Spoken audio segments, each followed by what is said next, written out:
गणेश शेठ लोक विचारतात नवरा कसा हवा. कुणाला डॉक्टर हवा, कुणाला इंजिनियर हवा, कुणाला परदेशात राहणारा हवा, कुणाला करोडपती हवा. मीही आधी तसाच विचार करायचे. मोठं घर असावं, चांगली नोकरी असावी, दारात चारचाकी उभी असावी. पण जसं वय वाढलं तसं आयुष्यानं माणसं दाखवली. तेव्हा मात्र कळलं मोठं घर जरी असलं तरी मन लहान असू शकतं. भरपूर पैसा जरी असला तरी तिथे प्रेम कमी असू शकतं.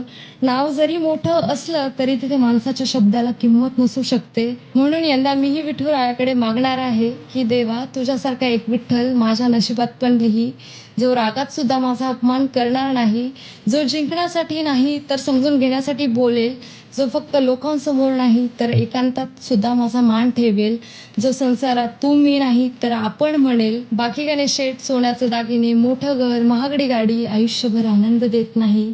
पण बाईच्या आयुष्यात विठ्ठलासारखा नवरा असेल तर तो त्या बाईचं आयुष्य श्रीमंत करून जातो.